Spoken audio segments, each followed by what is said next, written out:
Penguin Random House Audio presents The Freedom Clause, a novel, by Hannah Sloane, read for you by Jayne Entwistle.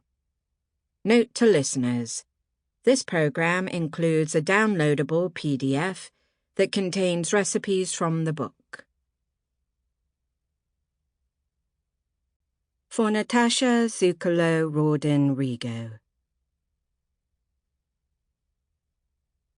It had not occurred to him that she might not consider herself to be the minor character, and him the major character. In this sense, she had unsettled a boundary, collapsed a social hierarchy, broken with the usual rituals. Deborah Levy. Beware, for I am fearless and therefore powerful. Mary Wollstonecraft Shelley. Prologue. Dominic isn't expecting to meet the best thing to ever happen to him during his first week of university. He sees her in his first lecture, on Chaucer. Female characters defy the patriarchal order, the lecturer explains. They hold all the sexual power. A hand flies up. A woman in the front row, a meticulous note-taker, questions this theory. What about Griselda, who serves her husband in preparation for his wedding to a new bride? Her voice is calm and quiet, appealing. Dominic's eyes drift to her hair, ruby red, unapologetic and defiant. Her features are soft and willowy, enchanting. Smiling, the lecturer says, "At least one of you took my summer reading list seriously." The theatre erupts. The girl is embarrassed, clearly, her ears turning a deep shade of red that matches her hair. Dominic doesn't expect her to speak again. "As seriously," she says in a calm tone, "as one can take a reading list that's 100% white male authors." The laughter stops. The auditorium grows uncomfortably quiet. Did she really just go there? Dominic's mouth drops a fraction. He thinks about her for the rest of the day. The next evening, he sees her in a crowded student bar. He's thought about her so often, he does a double take. It feels serendipitous, a minor celebrity spotting, and he stares until the girl has no choice but to glance his way, acknowledge him. He freezes, wondering what to say. "I've been thinking about you? Is that your real hair color?" 7 mortifying seconds pass before he finds his tongue. "I thought it was brave the way you took on our lecturer yesterday." "Ah," she smiles to herself. "Making an enemy of him, not my smartest move." Her eyes are a lovely shade of green, misty and perplexing. "I'm sure you can win him over." Worried, he stops himself. Did that sound creepy? It definitely sounded creepy. She peers beyond him, no doubt searching for an escape. "Did you get through the entire reading list this summer?" he blurts out. Her gaze returns to him, more interested now. She nods. "And some. What about you?" "What did I do?" he asks dumbly. He spent the summer feeling like an intruder, the way he always does. His dad, Sadie, and the twins are a self-contained unit. He felt like an outsider the minute he came to live with them, aged 14. 4 years on, and he feels the same way. Boarding school helped, but the holidays always dragged on. Those long summer days that revolved around the twins. Swimming, tennis, rollerblading, picnics in the park. Sadie invited him along, but it was easier to decline and keep to himself.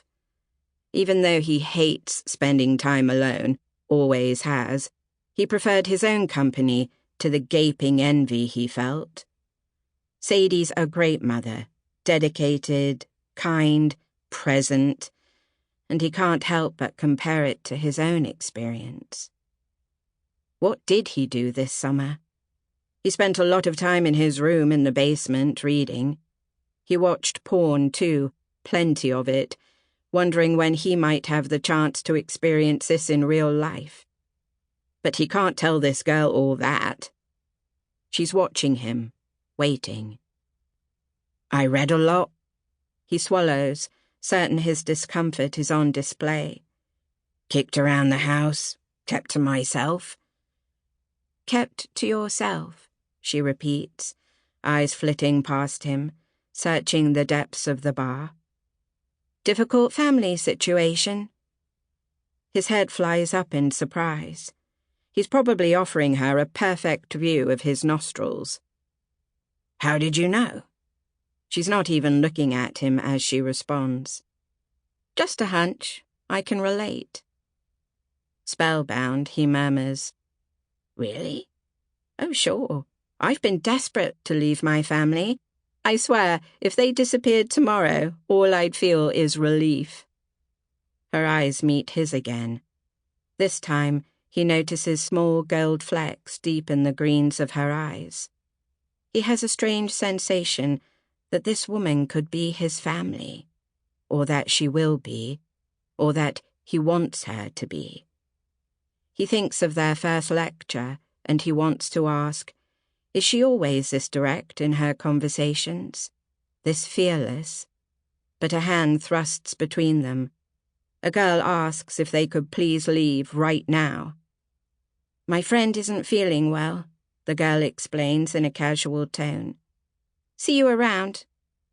And she vanishes, before he has a chance to ask her name. Daphne. 2 syllables. The minute he learns her name, he says it all the time. In Greek mythology, she tells him, she's the daughter of a river god, her name associated with fountains, wells, and springs. If Daphne is water, then he dives in, no intention of surfacing. He belongs with her. He loses himself completely. She features in all of his university experiences. When he asks Daphne to marry him, they are 21.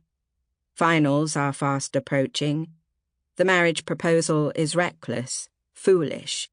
He knows this, but he doesn't care. Don't you want a few more relationships with other people? She asks in disbelief. Never, he responds confidently.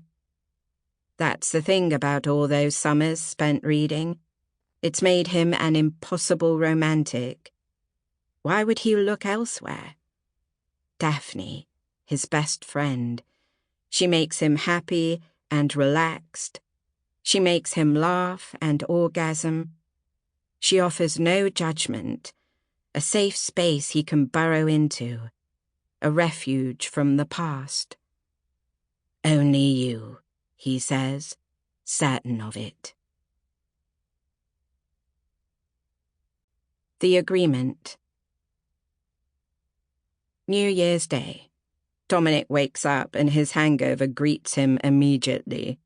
His back sticks to the sheets, coated in a sheen of sweat. His breaths are soft and shallow. With closed eyes, his hand skims blindly along the bedside table, landing on a familiar shape. But there are no texts, no interesting emails to read. He opens and closes Twitter, followed by Instagram and, in a fleeting fit of boredom, LinkedIn. It's noon, and he feels a familiar twinge of guilt. Daphne has been up for hours. He hears the spin of a laundry cycle nearing completion. Dirty plates scrubbed clean, the kettle's high and angry whistle. His wife's productivity puts his own to shame. He should help, Dominic thinks, swinging his legs off the bed. He reaches for a discarded sweatshirt, navy and hooded, and pulls it over his head. Opening the door, the scent of lunch wafts toward him. His stomach rumbles happily. Daphne, he calls out, aiming for sing-songy, but his voice is a low croak. He finds her leaning over the kitchen counter in a faded white. Sample complete. Ready to continue?